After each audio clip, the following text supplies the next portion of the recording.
नमस्कार, मी पंजाब डक. आज आहे 4 जून 2026. आजपासून परत एकदा शेतकऱ्याला अंदाज देणार आहे, कारण की राज्यामध्ये आज 4 जून 5, 6 आणि 7 आणखी जवळपास 4 दिवस राज्यात वेगवेगळ्या भागात जोरदार पाऊस पडणार आहे, म्हणून हा अंदाज लागतो. आज सांगायचं झालं तर कोकणपट्टी म्हणजे रत्नागिरीपासून ते पालघर पर्यंत इकडे काय होणार आहे, कोकणपट्टीकडे जोरदार पाऊस सुरू होणार आहे, मुसळधार पाऊस चालू राहणार आहे. तिकडे पाऊस चालू असल्यामुळे महाराष्ट्रामध्ये सरी उसरी येत राहणार आहे, म्हणून हा अंदाज लक्षात घ्यायचा. पुणे जिल्ह्यात देखील आज खूप जोराचा पाऊस पडणार आहे.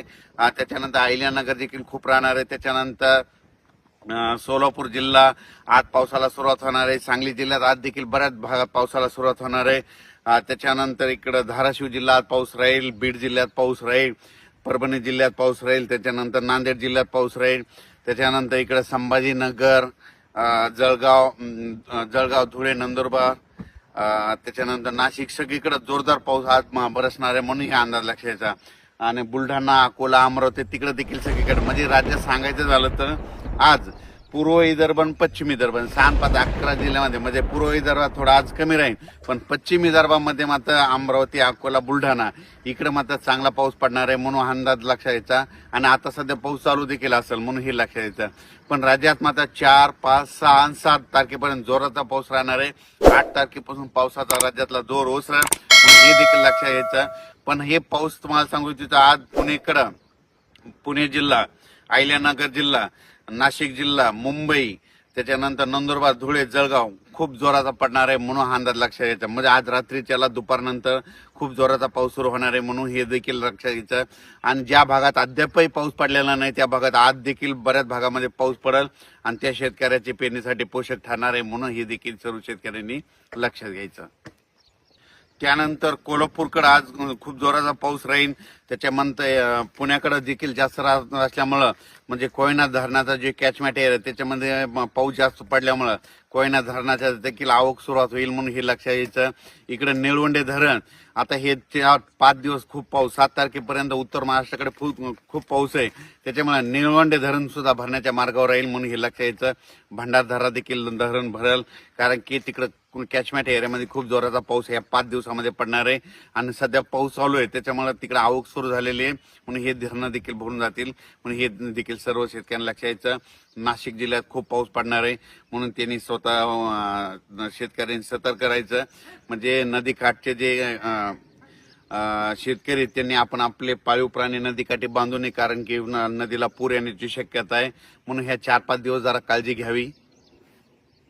नाशिकला मात्र आता आजपासून जी पावसाचा जोर राहील तर 4, 5, 6, 7 ते दुटोंदे मारुतीचं मंदिर आहे त्या मंदिरात मात्र त्या मारुतीला मात्र पाणी लागेल, म्हणून हे लक्षात घ्यायचं. कारण की आता खूप वरती खूप पाऊस पडणार आहे.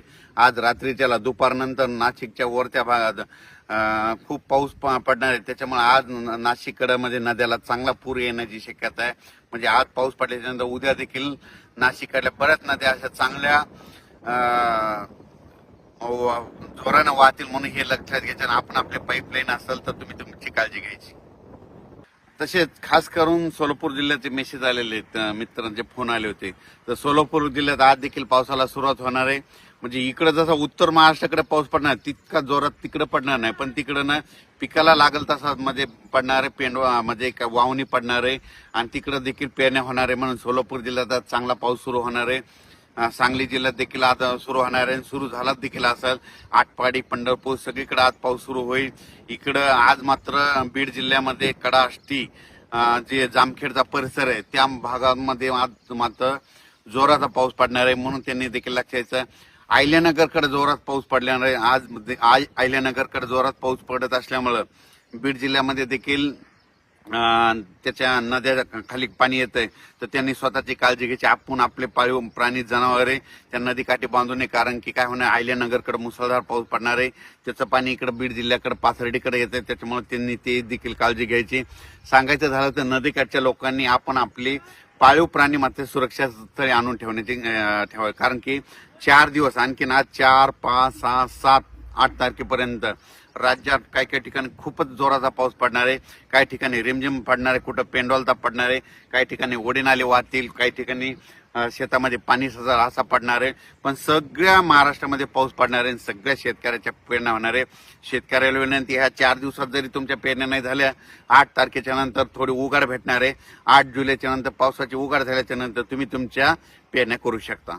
हे जे पाऊस आहे, समजा तुम्हाला सांगतो, परभणी जिल्हा झालं, जालना जिल्हा झाला, अमरावती जिल्हा, ह्या पावसात काय झालं, सगळीकडे पाऊस पडलाय, पण काही काही असे 5-5, 7-7 गाव आहे ते सुटलेले आहेत. पण ह्या ना आता हे 4 दिवस पाऊस पडेल ना, त्याच्यात देखील कव्हर होणार आहे, म्हणून हे लक्षात यायचं आहे.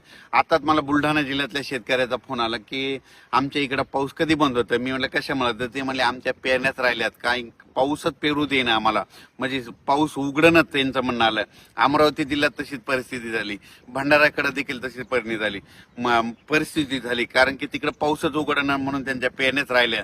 म्हणजे काही ठिकाणी असं झालं, पाऊस असल्यामुळे त्यांच्या पेरण्या राहिल्या आणि काही ठिकाणी पाऊस नसल्यामुळे त्यांना पेरण्या राहिल्या. म्हणजे दोन्ही बाजू येतात. म्हणून म्हणतो सगळ्यांच्या पेरण्या 8 तारखेच्या नंतर सगळं 8 तारखेच्या हवामान कोरडं होणार आहे आणि त्याच्यानंतर मग शेतकऱ्यांनी पेरणी करायला काही हरकत नाही. 8 तारखेपर्यंत मात्र ज्या भागात पाऊस पडलेला नाही त्या भागात देखील पाऊस पडणार आहे, सगळ्या शेतकऱ्यांना पेरण्या होणार आहेत. म्हणून ही सर्व शेतकऱ्यासाठी आनंदाची बातमी. आणि ज्यांच्या पाऊस पडत असल्यामुळे पेरण्या लांबल्यात त्यांच्या देखील 8 तारखेच्या नंतर पेरण्या होणार आहे, म्हणून त्यांच्यासाठी आनंदाची बातमी. आणि पाहू शकता आपलं 29-30 तारखेचं सोयाबीन आहे कसं निघालेलं आहे, हे संपूर्ण पाहू शकता. धन्यवाद.